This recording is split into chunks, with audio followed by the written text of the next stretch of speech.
It was a typical evening in Ikebukuro, a district in Tokyo that never truly sleeps. Known for its neon lights, busy shopping malls, and endless crowd of people, Ikebukuro was a place that had something to offer for everyone. From the young to the old, from locals to tourists, the streets were always alive, buzzing with energy. Yet, as the clock struck midnight, there was another side to Ikebukuro that most people never bothered to explore. The eerie. I was one of those people, returning home after a long day of work. Exhausted, my eyelids grew heavy as I boarded the late-night train at Ikebukuro Station. The usual rush of commuters had already subsided, leaving the train almost deserted. My thoughts wandered, and the rhythmic hum of the train made it easy to drift into a half-daze. As I stared out the window, the reflection of the city lights flashed by, blurring into colorful streaks that created an illusion of endless motion. The train ride was uneventful until we reached Ikebukuro Station. And that's when everything started to change. The train screeched to a halt, but it wasn't the usual jolt I had come to expect. For a moment, everything went still. The hum of the train, the chatter of passengers, the distant sounds of the city, all faded. The lights above flickered for just a second, creating a strobe effect, before returning to their usual dull glow.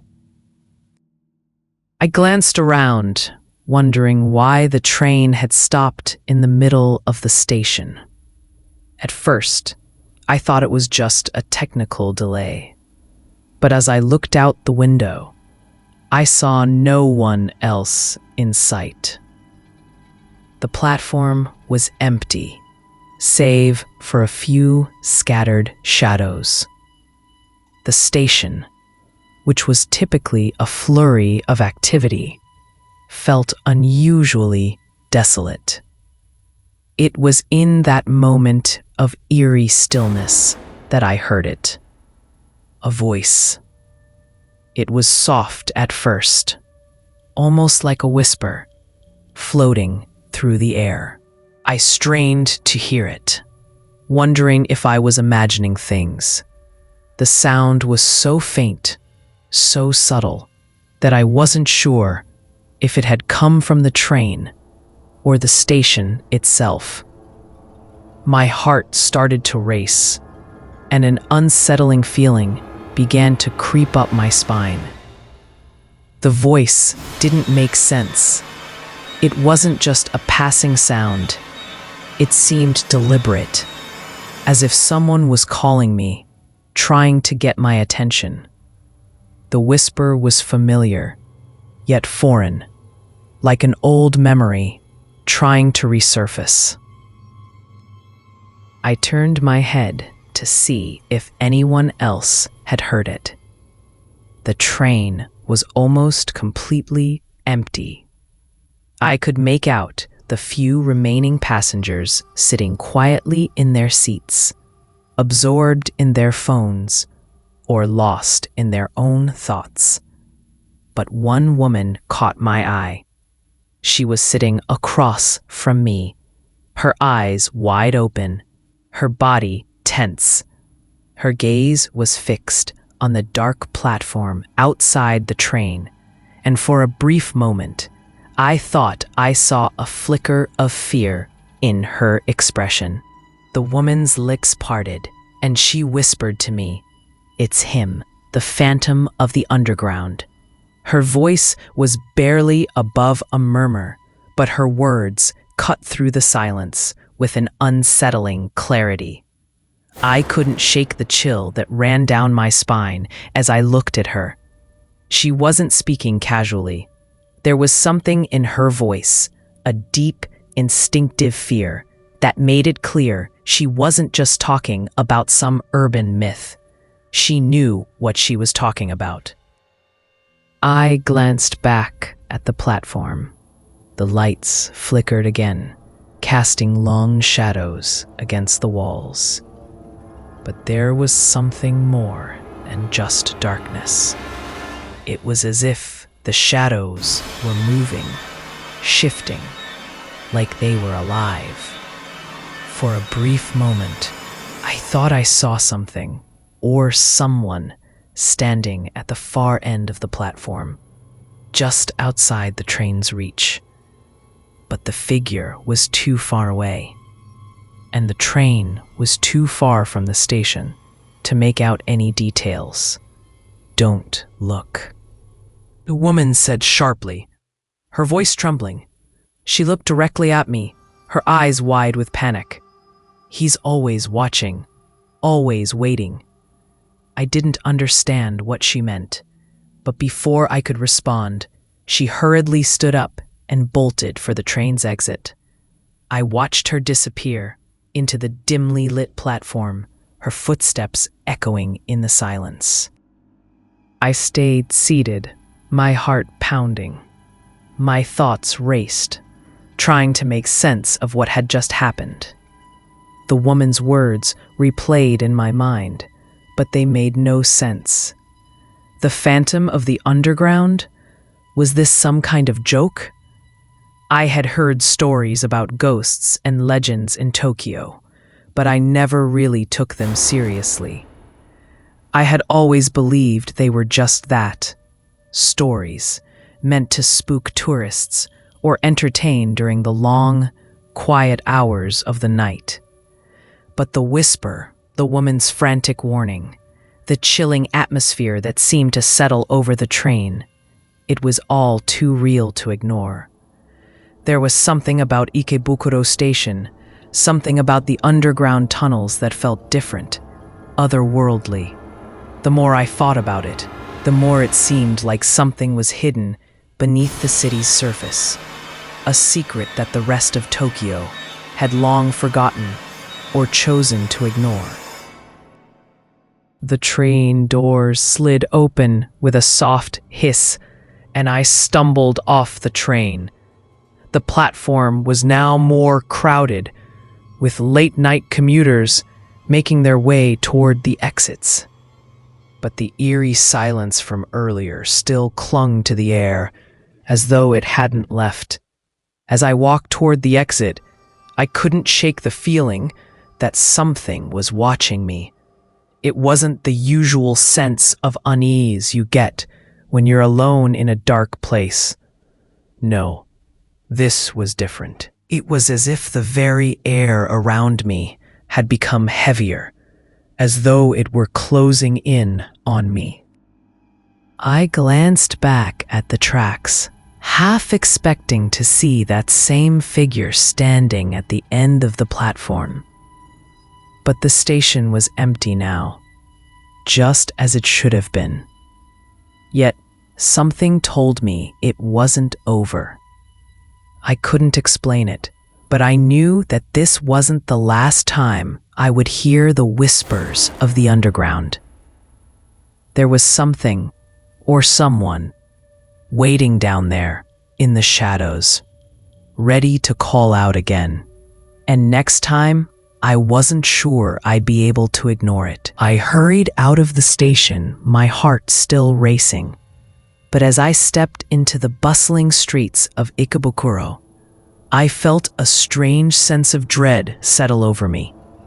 I was no longer just a passerby.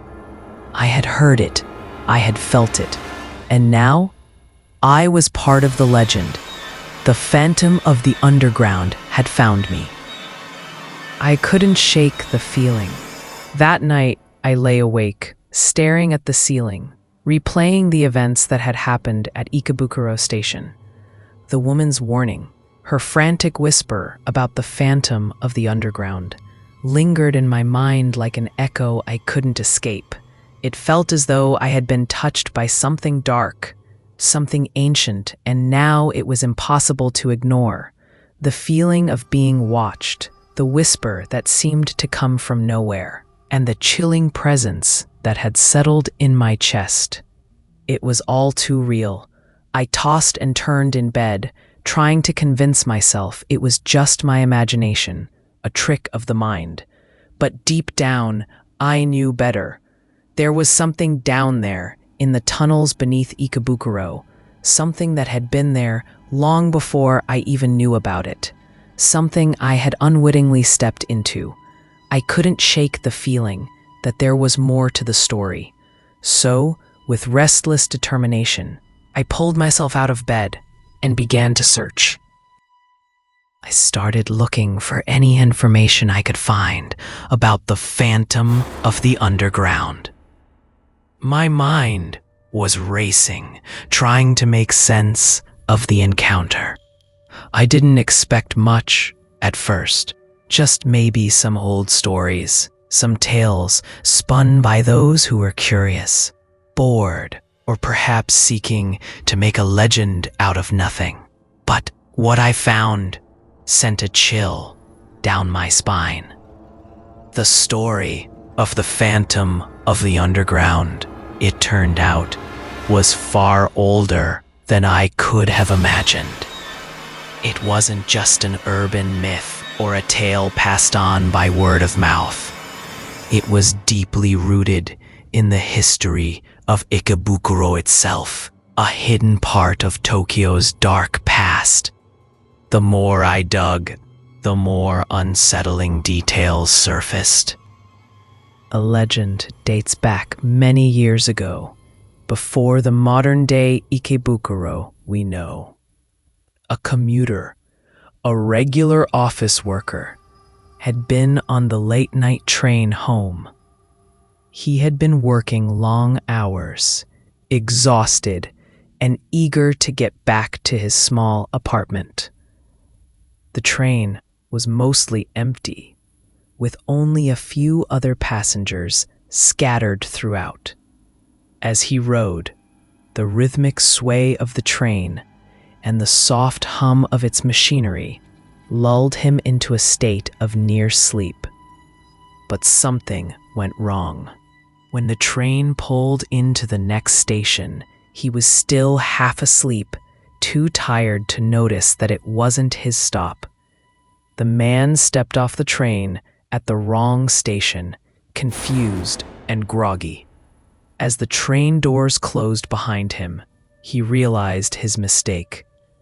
He quickly glanced around, looking for a way back, but the station was nearly empty, and the last train for the night had already left. There were no taxis, no buses. The only way for him to get back to his destination was through the dark, winding underground tunnels that connected Ikebukuro Station to other parts of Tokyo. Now, most people would think twice about entering those tunnels late at night. They were dark, silent, and often isolated, with only the occasional maintenance worker or late-night traveler passing through. But this man, too exhausted and too desperate to think straight, decided to take the risk. He stepped into the tunnels, the dim light from the station fading behind him as he ventured deeper into the darkness. At first, it seemed like any other subway tunnel. The walls were grimy, the floor damp from years of neglect. But the further he walked, the stranger things began to feel. It was subtle at first, a flicker of movement in the corner of his eye. The faintest sound of footsteps echoing in the distance. He turned around, but the tunnels were empty. Nothing but the hiss of the distant subway and the hum of the electricity running through the tracks. The man shrugged it off. He was just tired, and the darkness was playing tricks on him. But then he started to hear the whispers. They were soft at first, as if the walls themselves were speaking to him. The sounds seemed to come from all around him, as though someone, no, something, was trying to get his attention. He stopped, straining to hear, but the whispers grew fainter. He thought it was his imagination, but the further he walked, the louder they became. "Come this way." It was a voice, barely audible, but distinct enough to make him shiver. The man felt a strange pull, a force beyond his control, urging him forward, deeper into the tunnels. "Come, follow, dot." The whispers were persistent now, surrounding him from all sides. Panic started to set in. The man knew he had to stop, but something in him couldn't resist. The voice was calling to him, guiding him forward. It sounded almost friendly, like a familiar voice offering him comfort in the dark. But there was something off about it, something unnatural. He quickened his pace, desperate to find an exit. But the deeper he went, the more the whispers seemed to follow him. They echoed in his ears, drawing him into the heart of the labyrinth beneath Ikebukuro. He didn't know how much time had passed.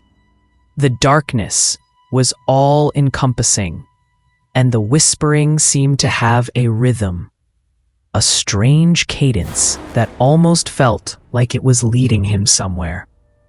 And then it happened. He reached the point of no return. A narrow passageway appeared before him, a tunnel that he hadn't seen before, as though it had materialized out of nowhere. The whispers grew louder, urging him forward.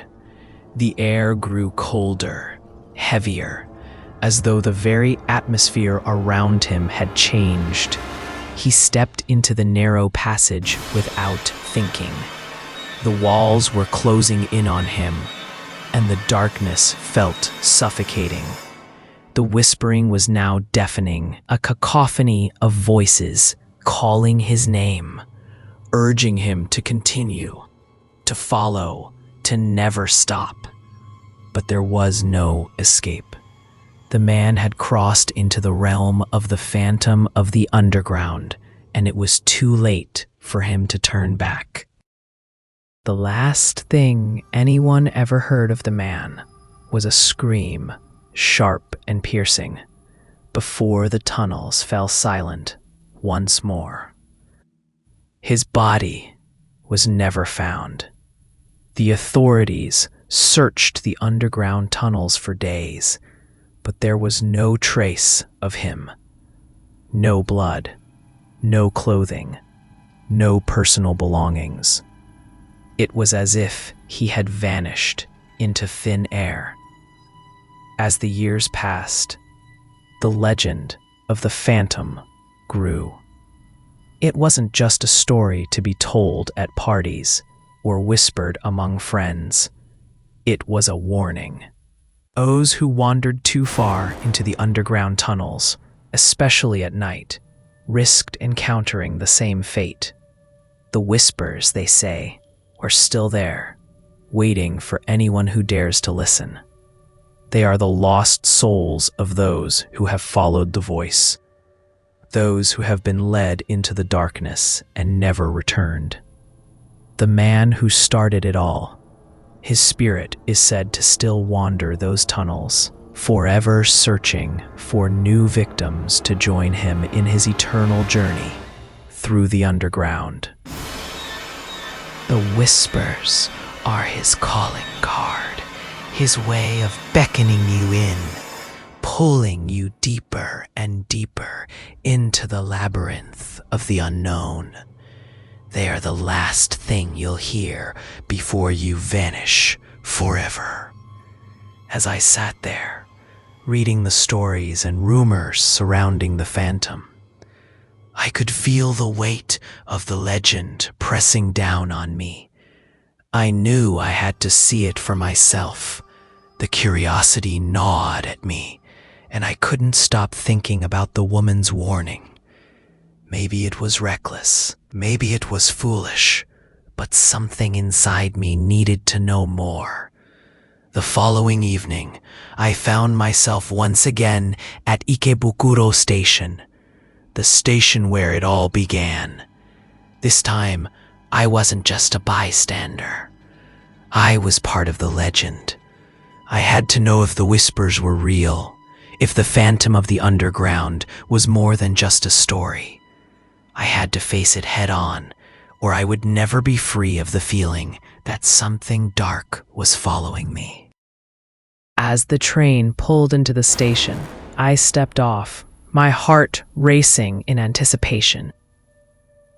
The tunnel awaited, and with it, the voice, the whispers, the phantom. I couldn't back out now. I was already too far in. The night seemed eerily quiet as I returned to Ikebukuro Station. The time now well past midnight. The streets of the city, once lively with energy, had quieted down, and a deep sense of stillness had settled over the station. Normally, this station was alive with the constant hum of people moving in and out, a constant stream of commuters rushing to their destinations. But tonight, everything was different. The usual buzz of voices, the shuffle of feet, and the chatter of groups were all absent. The station felt almost abandoned, like a hollow shell of its daytime self, as though it had been drained of life. I stepped off the escalator and into the underground level of Ikebukuro Station, the lights flickering faintly above me. The air here felt thick, heavy, as though the very atmosphere had become laden with a weight I couldn't explain. My footsteps echoed off the tiled walls, and each step seemed to make the silence even more oppressive. The hairs on the back of my neck stood on end, and I couldn't shake the feeling that something wasn't quite right. There was no longer any sense of the city's energy. It was as though I had entered another world, one that existed beneath the surface of Ikebukuro, a place where the usual laws of time and space no longer applied. A chill in the air became noticeable as I walked further into the depths of the station. It wasn't the usual coldness you'd expect in a subway tunnel. This was different. It felt unnatural, as if the temperature was dropping not because of the night air, but because something else was pulling the warmth away. The chill seemed to seep into my bones, and the longer I walked, the heavier the atmosphere grew. I couldn't quite explain it, but I felt as though the tunnel was closing in on me, as though the walls were moving closer together with every step. It wasn't just the temperature that made everything feel so strange. The silence was unnerving, oppressive even. I hadn't seen a single person since I stepped off the train. The tunnel stretched before me, dimly lit with only the occasional flicker of the overhead lights. Normally, you would hear the faint sound of footsteps or distant voices, but tonight, the station felt completely still, as if the air itself was holding its breath. And then I heard it. At first, it was just a soft sound, so faint that I wasn't sure if it was real. It almost sounded like the rustling of fabric or the faintest whisper carried on the wind. I stopped in my tracks, my heart suddenly pounding in my chest.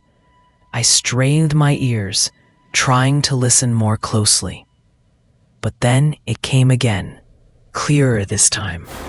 A voice, so quiet, so soft that it might have been my imagination playing tricks on me. But I knew it wasn't.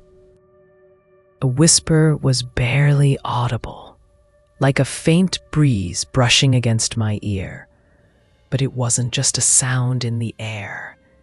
It felt like it was coming from deep within the tunnel, pulling me further in, guiding me towards something I wasn't sure I wanted to find.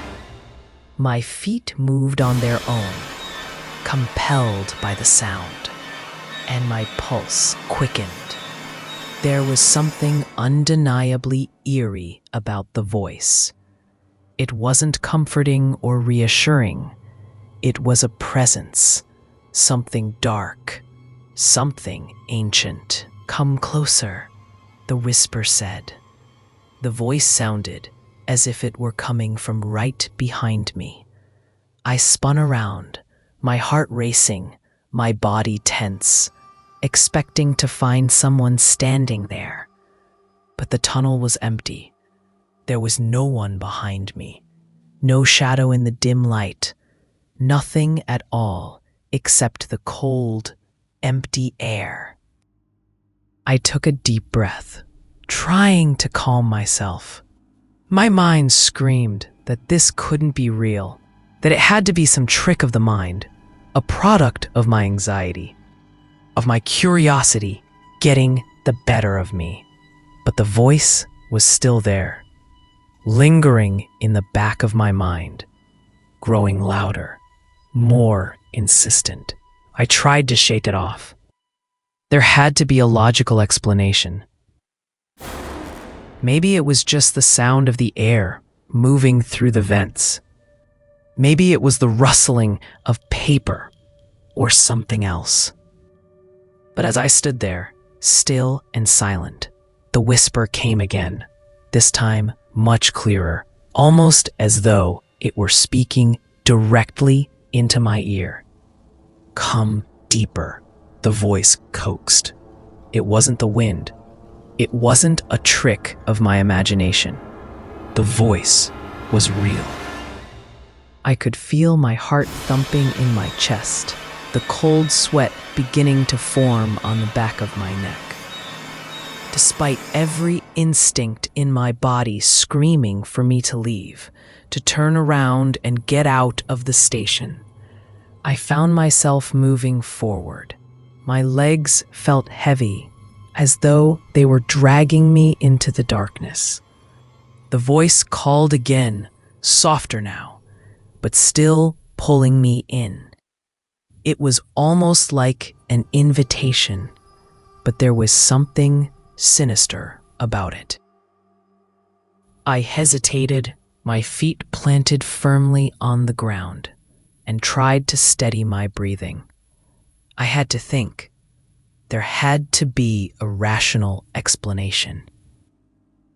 But the whispers persisted, each one growing more insistent, pulling me deeper into the tunnels. Come closer. ... Pull me in deeper into the tunnels. I took another step, then another. The air seemed to grow colder still, and the whispers echoed louder with every movement. I was nearing the farthest edge of the tunnel, the point where the light from the platform barely reached. The shadows seemed to stretch longer, swallowing up the space in front of me, and I could barely make out the walls ahead. I was alone, completely alone, but the feeling of being watched was overwhelming. It was as if the very tunnel itself was watching me, waiting for me to make my next move. My breath came in shallow gasps, and I could feel the weight of something unseen pressing against me, pushing me further down the path. I wanted to stop. I wanted to turn back. But the whispers were like a magnetic force, drawing me in, compelling me to keep moving. The temperature had dropped so much that my breath formed clouds of vapor in the air. The cold was biting, sharp, and I could feel it seeping through my jacket and into my skin. I was beginning to regret coming here. But there was something else, something deeper, something inside me that refused to turn away. My mind screamed to run, to escape, but my feet moved of their own accord, drawn forward by the invisible force that I could no longer resist.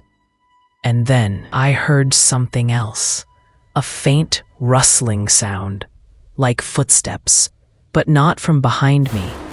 No, these were in front of me, coming closer with every passing second. The whispers had stopped. The tunnel was silent again, save for the sound of the footsteps.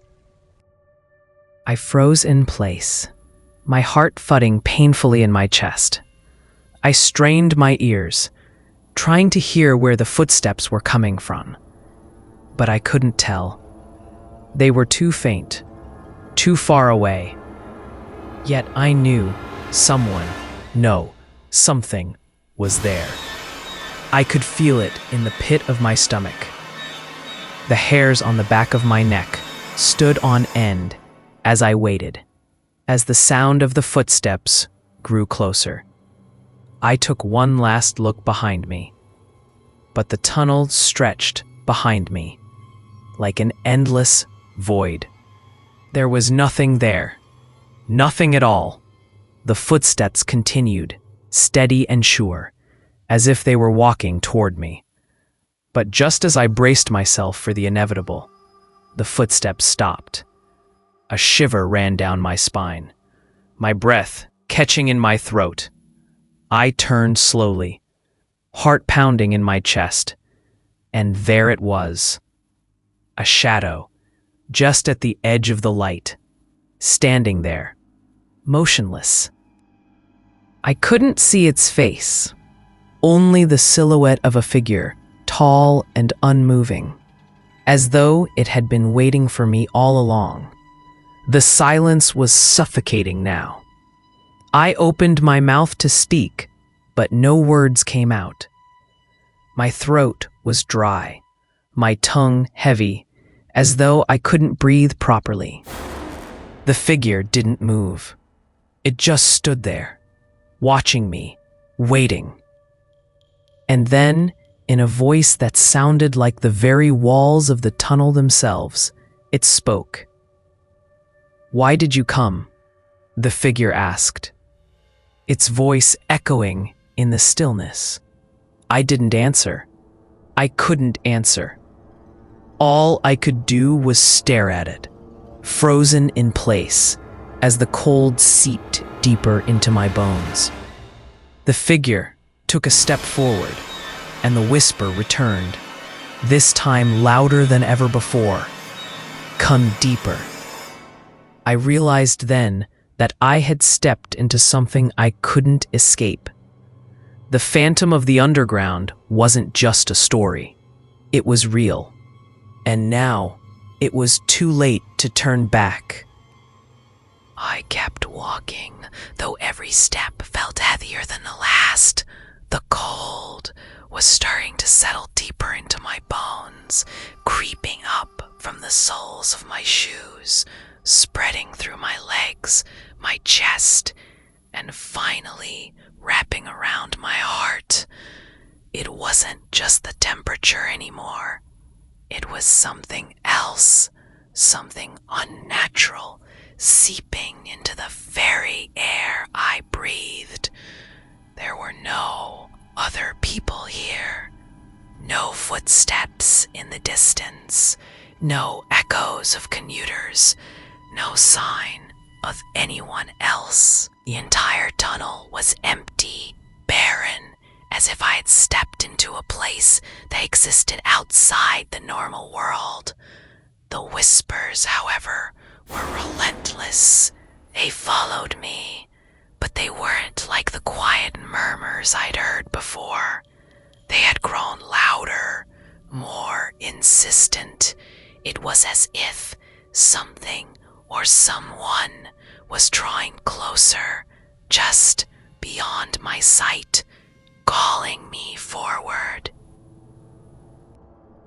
I pressed on, trying to ignore the growing sense of dread gnawing at me, but it was becoming impossible. The air around me had turned oppressive, and with each step, I felt more trapped, more cornered. The cold was unbearable now, like walking through a freezing fog that pressed in from all sides, pushing against me, making it harder to breathe.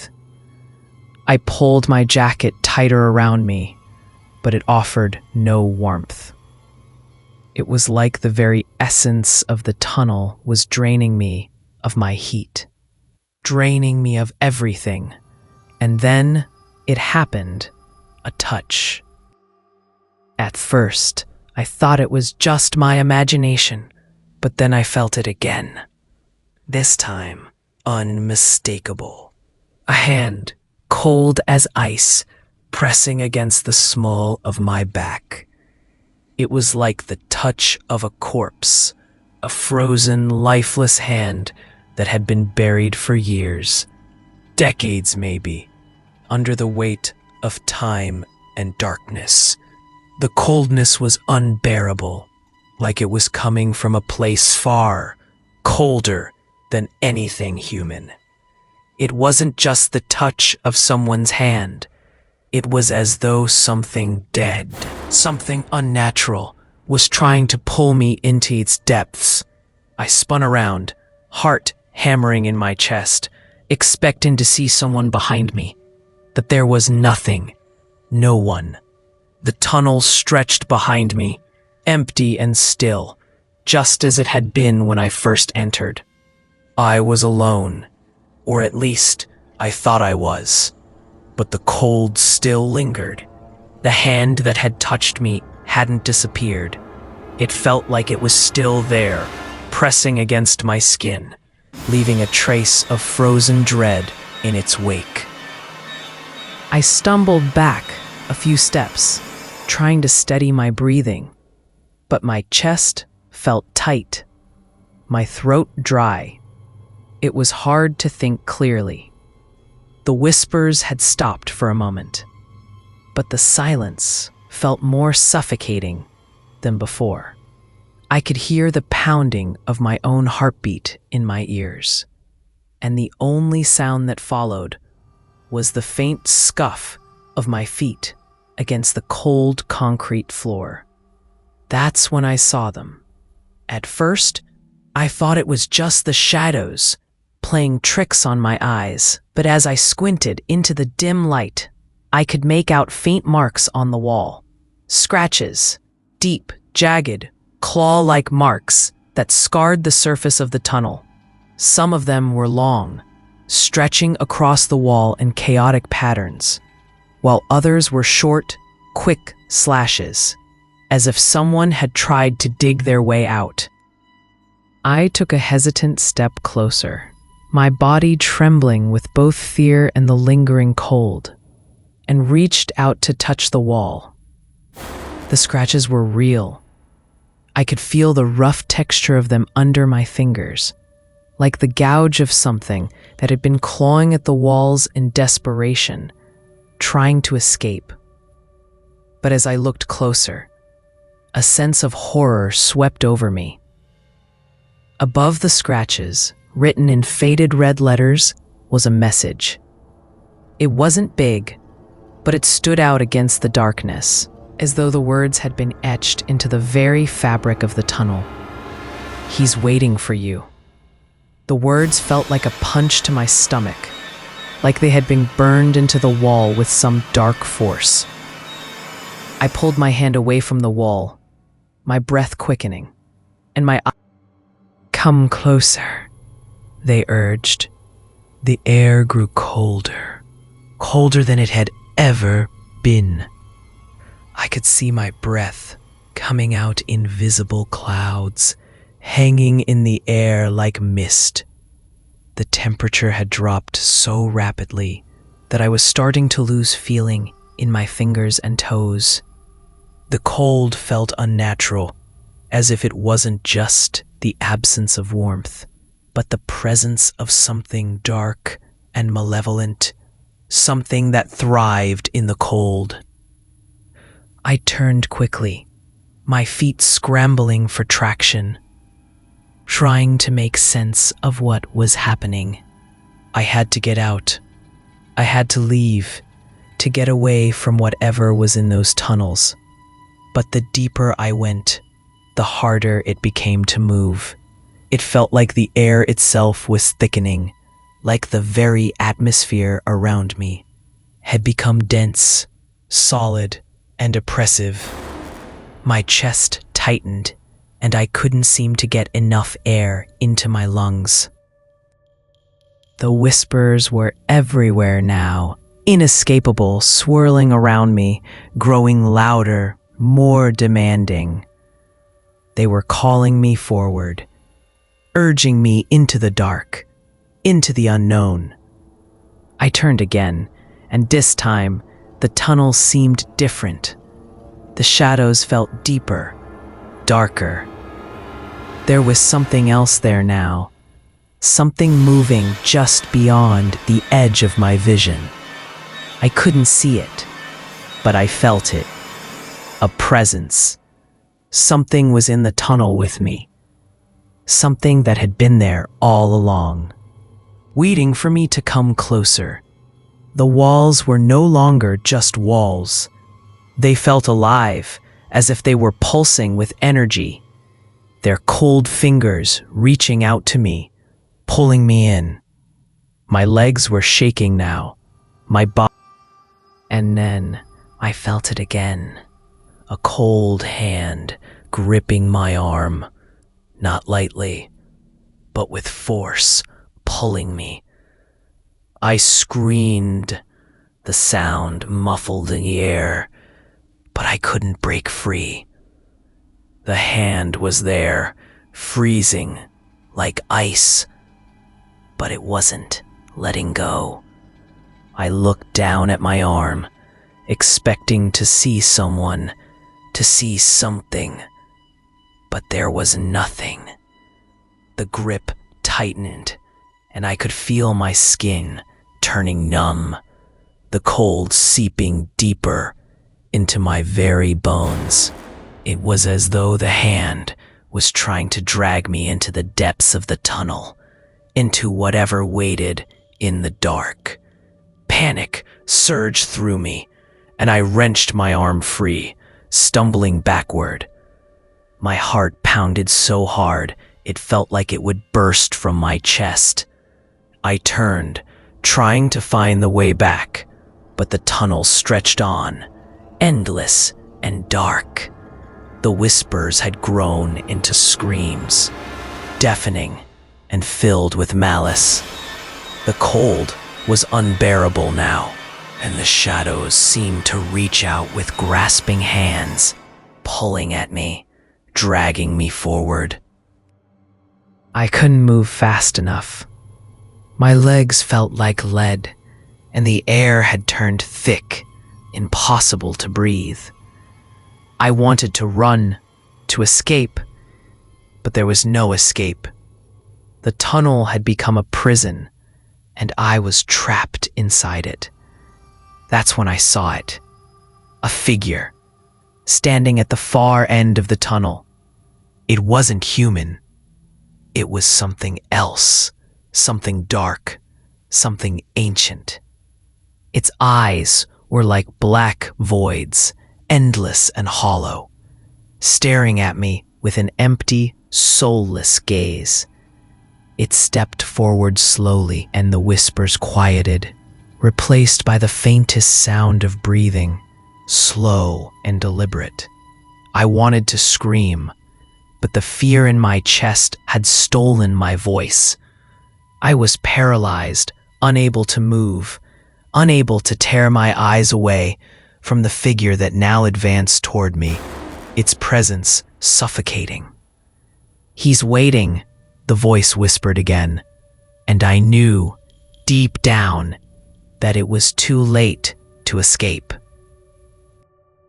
I could feel it now, the undeniable weight of a presence, something lurking just beyond my line of sight, something that wasn't human, wasn't even real in the way I understood things.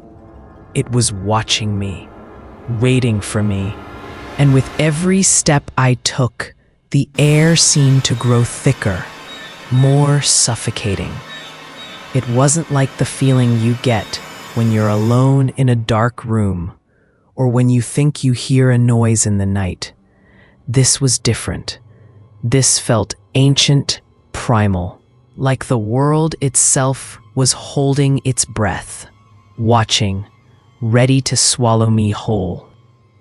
It wasn't just a lost commuter's spirit anymore, some harmless ghost wandering the tunnels of Ikebukuro. No, this was something darker, something older. It was as if the very essence of the place, the deep, endless tunnels beneath the city, had taken on a life of its own. There was a power here, a force that wasn't meant for human eyes. The closer I got to it, the harder it was to breathe. The more it felt like the walls were closing in, squeezing me into something I couldn't escape from. My heart was hammering in my chest now. The sound so loud I thought the whole tunnel would hear it. I tried to walk faster, my legs moving almost without thought, desperate to put some distance between myself and whatever was following me. But the whispering, those eerie, insistent voices, didn't stop. They surrounded me, drawing closer with every passing second. It was as though the tunnel itself was alive, pulsing with a strange, malevolent energy that reached out for me. The whispers grew louder, each word seeping into my mind, each syllable a push, a pull, a command to keep going, to not stop. I couldn't tell if it was the whispering or the oppressive weight of the air that was driving me forward, but I had to keep moving. My body felt like it was working against me, my muscles locked in a state of panic, every instinct screaming at me to turn back, to run. But the tunnel stretched on endlessly before me, the light from the far end dimming with each step I took. I was surrounded by darkness now, the shadows closing in like hungry hands reaching for me, pulling at my clothes, tugging at my very soul. I rounded a corner, my body tense, my eyes searching the blackness ahead of me, praying to see some sign of the exit, praying to find a way out of this nightmare. But what I saw stopped me in my tracks. A figure, a man, standing at the far end of the tunnel, just out of reach of the dim light that flickered weakly overhead. He wasn't moving, just standing there, perfectly still.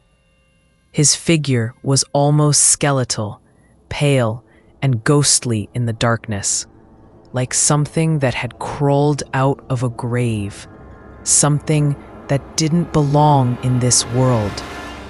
His clothes were old, torn in places, but there was something about him, something that drew me in, despite every warning bell in my mind.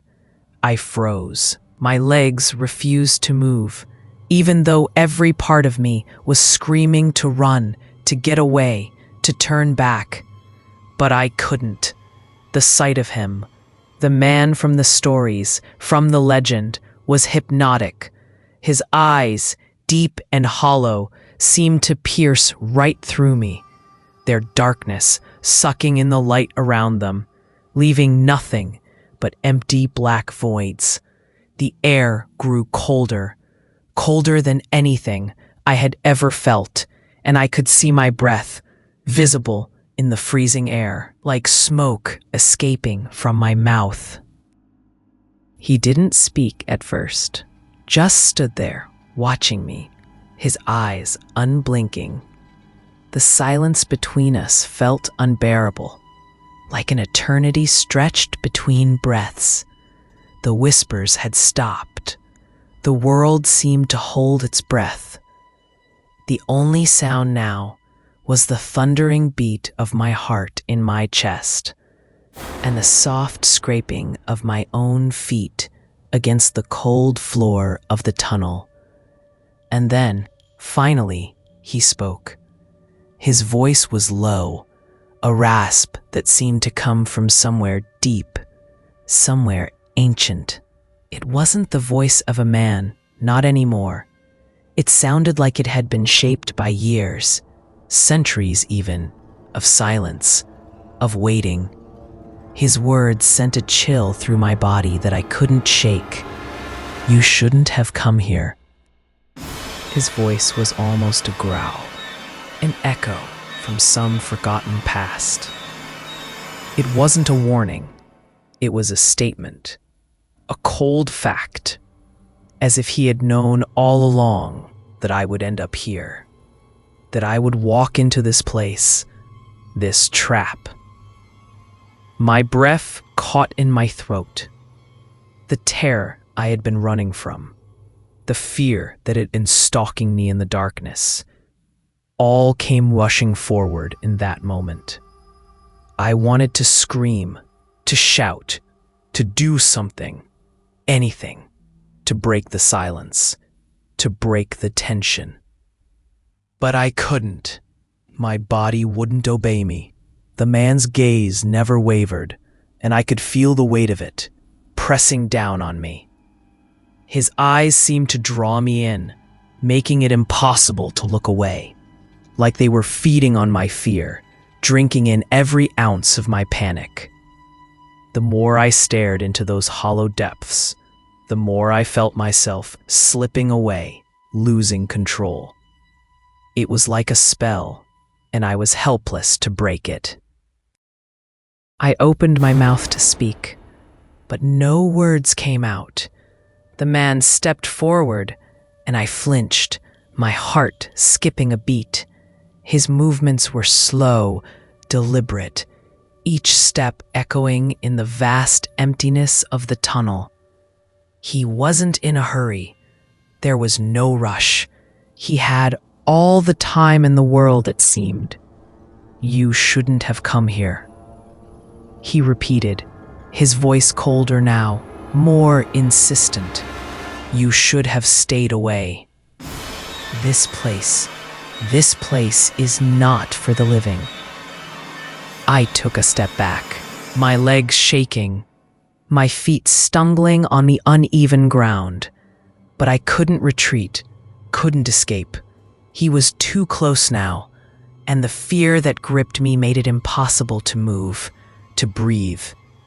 The darkness around us seemed to press in tighter, closing off any chance of escape.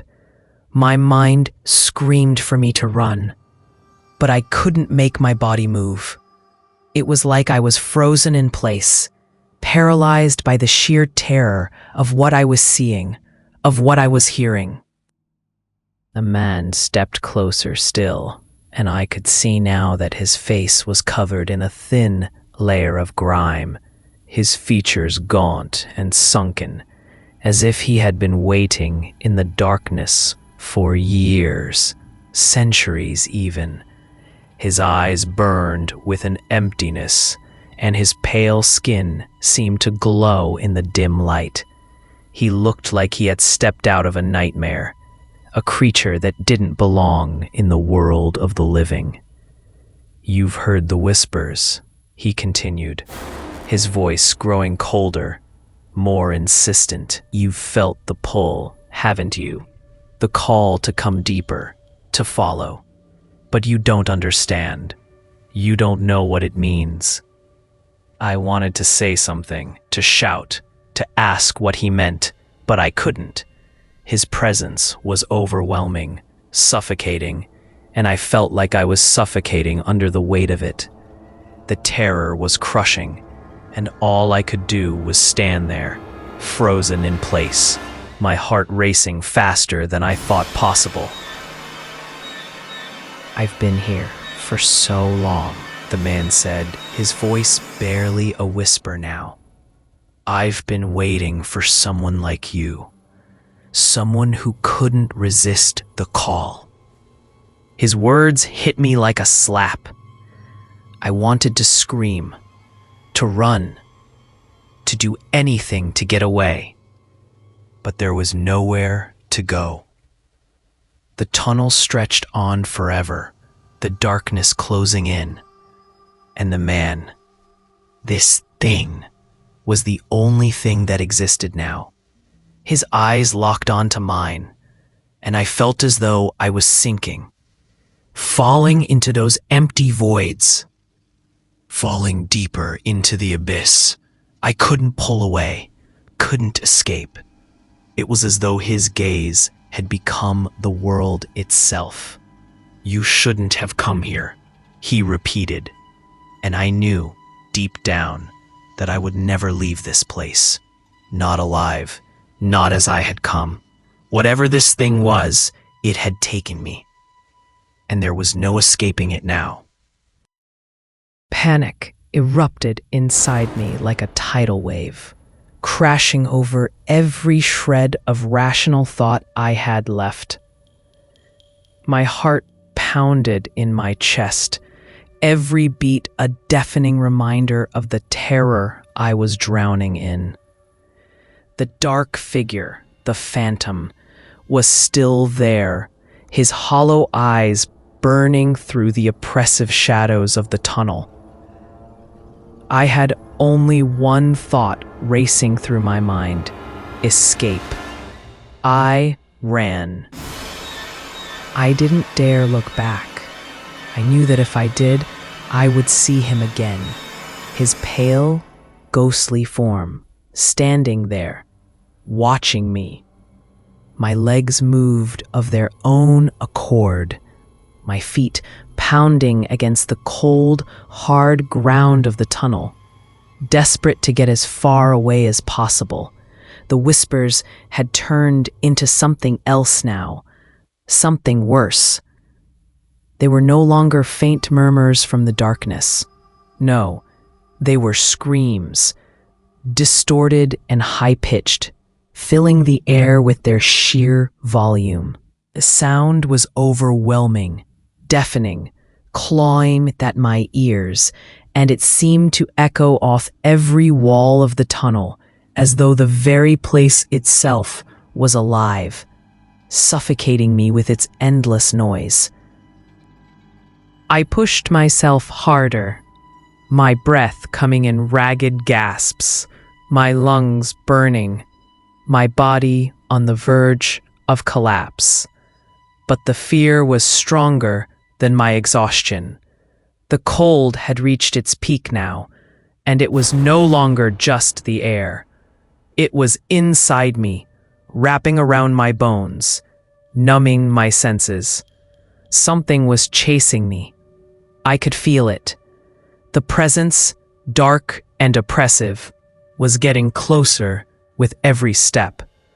The coldness, like icy fingers, dug into my skin, pulling me back, urging me to stop.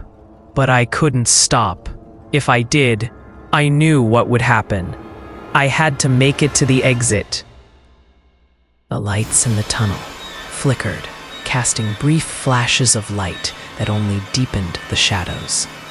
My breath came in visible clouds in the frigid air, and the more I ran, the colder it became. The walls seemed to stretch on forever, the end of the tunnel impossibly far away. I stumbled over uneven pavement, my legs threatening to give way beneath me, but I didn't dare stop. Every muscle in my body screamed for rest. But there was no time. The terror in my chest pushed me forward, and then, through the flickering lights and the pounding of my heart in my ears, I saw it. The platform, the exit. I was almost there. I reached the platform just as I saw the train pull in, its headlights illuminating the darkness in a sickly yellow glow. It was my only chance. I didn't even think about it. I didn't stop to look around, didn't stop to see if the figure was still following me. I just sprinted toward the train, my legs like lead, my feet slipping against the cold floor. My mind was spinning, my body shaking from the shock of what I had just seen, what I had just experienced. I jumped onto the train, the door sliding open just in time to let me in. I didn't hesitate. I didn't look back. I couldn't. I shoved myself into the nearest seat, breathless, heart hammering, my body covered in a cold sweat.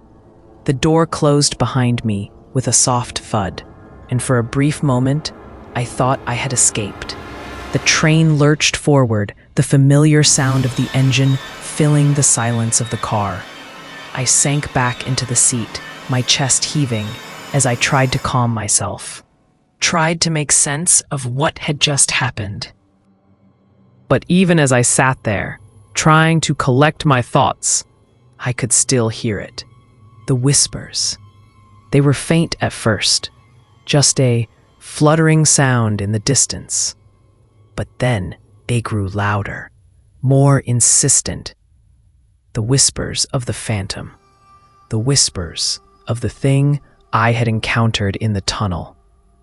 The thing that had chased me, that had touched me with its frozen hand. The thing that had been waiting for me all along. I looked around, but the train was empty. I was alone. Or so I thought. There was no sign of anyone else. No other passengers. No one sitting nearby. The car was silent, save for the hum of the train moving through the dark underground tunnels. But the whispers, the voices, they were still there, echoing in my mind, in the corners of my consciousness. You shouldn't have come, the voice seemed to say. You can't escape. I squeezed my eyes shut, trying to block out the sound, trying to push it away. But it wouldn't stop. It was like the words were carved into my skull, like they had become a part of me. I tried to breathe, to steady myself, but the air felt thick, suffocating. My thoughts were a mess, spiraling into confusion and fear. How had I gotten here? What had I seen in the tunnel? What was that thing? The train kept moving, the rhythmic sound of the wheels on the tracks filling the space around me.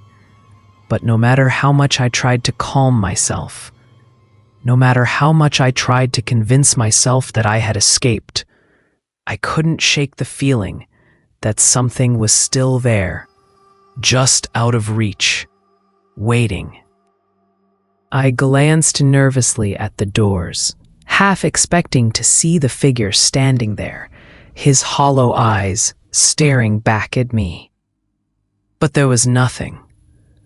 The train was still, the platform outside empty, just as it should have been. But the feeling lingered, that cold, heavy presence. The whispers that refused to fade. I pulled my jacket tighter around me, trying to ward off the growing chill, but it didn't help. The cold was inside me now, It was a part of me. I could feel it, like a weight pressing down on my chest, suffocating me, pulling me into the darkness. The train continued its journey, but as it moved through the tunnels, I felt no safer. No matter how far I went, no matter how many stops we made, the whispers wouldn't stop. They followed me, insistent and demanding.